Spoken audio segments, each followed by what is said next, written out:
Kaya lang ang tanong ng marami, lalo napakarami ng antioxidants ngayon eh. Napakarami ng food supplement na naglalabasan ngayon. Alam mo ba, meron ako isang kapitbahay. May iniinom ngayon, tumatakbo, nakatalikod na. Kaya sa dami nila, ano ba talagang kailangan natin inumin? Ito po ngayon ang sagot dyan. According sa research, according sa mga doctors, kailangan daw kung iinom tayo ng mga antioxidants, kailangan po yung pinaka-bago. Bakit kailangan pinaka-bago? Sa inyo na lang ulit manggaling. Noong mga year 2000, ano po yung sakit na galing pa sa Hong Kong? SARS. 2 years, 3 years ago, may mga sakit din galing sa mga manok. Ano yun? Birds flu. Yung sakit ngayon na kumakalat, ano daw po yun? AH1N1. So, pansinin nyo, even viruses, even germs na a-upgrade din yung mga yan, nade-develop, nag-mutate din. Tapos ang iinumin mo ngayon mga gamot or mga antioxidants, panahon pa ng lolo't lola mo, tatala po ba yan sa mga makabagong sakit natin ngayon? Hindi na. Kaya kailangan, kung mag-take po tayo ng mga antioxidants, kailangan po yung pinaka-bago. Kaya doon po sa 700 product lines ng Nature's Way, ang pinili po natin, yung isa sa pinakabagong produkto nila, which is C24/7 Naturaceutical. At pag sinabi po natin Natura, from the word natural, it's coming from the nature. At pag sinabi naman natin Ceuticals, parang katulad lang po ng pharmaceutical. So, ibig sabihin, nakakagaling, nakakatulong sa ating kalusugan. So, pag sinabing Naturaceuticals, kinombine po ang nature with science. Okay? At pag sinabi naman natin 24, it means meron tayong 24 hours per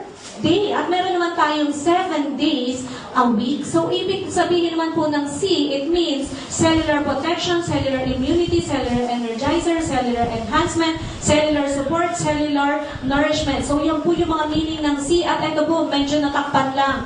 Meron po dyan, kasama po dyan yung cardio protection. So, ibig sabihin, 24/7 tayo po ay protected. Lalo na yung cardio na yan. Kasi alam niyo po ba, according sa research, mostly po pala ng mga heart attack, iyan po ay nangyayari during night time. Habang ikaw ay tulog. But with C24/7, even you're sleeping, you are protected. So, at tanong, bakit naman ganyan tayo kaprotektado? Ito po ngayon ng reason yan. Kasi po, ang C24/7, it has more than 22,000 phytonutrients. At pag sinabi po natin phyto, it means plants. So, ibig sabihin, yung nutrient content ng produkto po natin ay galing po sa halaman. At tanong ngayon, gano'n naman karami ang 22,000? O para magkaroon tayo ng idea, tatanungin ko po kayo. Sino po ba dito kumakain ng orange or pongkan? Pakitaas po ang kamay. Parang hindi lahat nagtataas. O sige, ibahin ko na lang ang tanong. Pero this time, ang hindi magtaas ng kamay, isa lang ibig sabihin yan. May putok. Kaya tingnan mo yung matabi mo kung magtataas. So, ito ngayon ang pangalawang tanong. Sino po ba dito ang nakakita na ng orange o pongkan? Pakitaas ka ang kamay. Sige, pag hindi ka pala nagtaas ng kamay, may kakaibang nila lang ka talaga. So, ito ngayon mga kapatid, alam niyo ba, every time kakain po pala tayo ng mga oranges or pongkan, ang nakukonsume lang po natin ay 72 phytonutrients. 72 lang. But compared with our product, isang kapsula po yan. 22,000 kaagad ang makukuha natin. So, ano-ano nga ba yung mga 22 na yan? Unang-una, we have vitamins, minerals, and trace minerals. Kaya lang yung iba, nilalang-lang yan. Ako, healthy naman ako, hindi ko kailangan yan. Ito pa, sakit ng iba. Pinaghihiwa-hiwala yan. Kalimitan sa atin, anong iniinom? Ascorbic acid. Ano yan? Vitamin C. Para gumanda ang kuting sa iniinom. Vitamin o para hindi agad makuha pagtanda, anong iniinom? Walang calcium. So, pag ninyo, hiwa-hiwalay niyo pang iniinom ang vitamins sa minerals. But according to doctors, kailangan daw po, kung iinom ka ng vitamins, it should always be accompanied by a mineral. Bakit po? Kasi yan po yung tinatawag ng mga doctors na synergistic action. Ano po yun? Nagkakatulungan po ang bawat isa. At ito pa maganda dyan, meron din po yung 12-vo fruit juice blend and 12-vo vegetable juice blend. So ano po yung mga fruits natin? Meron tayong plum, cranberry, blueberry, strawberry, blackberry, bilberry, cherry, apricot, mga berries. Iwas po yan sa sakit na berry. Yeah, joke lang po.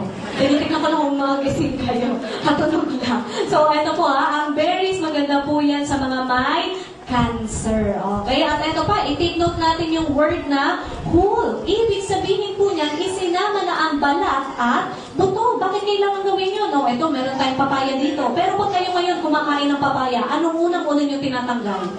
Buto. Pero alam niyo ba, 98% ng nutrient content ng papaya ay nasa buto na hindi natin kinakain. Kaya ito, pag meron din tayong orange, pag kayo initsa ko ng orange, bago nyo kainin yun, anong unang-una nyo ginagawa? Kanya-kanya kayong sagot, mali pong lahat yun.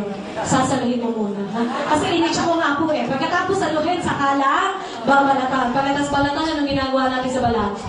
Itinatapon. Pero alam niyo ba, 98% po ulit ng nutrient content ng orange ay nasa balat at nasa buto na hindi na naman natin kinakain. Kaya ito pa, meron din tayong grapes. Pag kayo bumibili ng grapes, anong madalas yung binibili? With seed or seedless?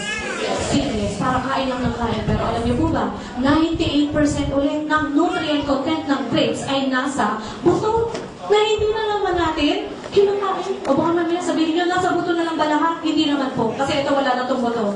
Pineapple. Pero pag kayo kumain ng pineapple, anong unang-una nyo tinatanggal? Yung mata at yung corona. Pero alam niyo po ba, 95% ng enzyme content ng pineapple ay nasa mata na hindi na naman natin kinakain. Kaya ba nagbubulong na di pala kakainin na pala natin yan. O di sige, subukan mo, nang lumaki labi mo. Sa talas. And what else? Meron din po tayong tofu, vegetables. Meron tayong parsley, kale, spinach, wheatgrass, Brussels, asparagus, broccoli, cauliflower, beet, carrot, cabbage, and garlic. In short, pag uminom po kayo ng C24/7, para na rin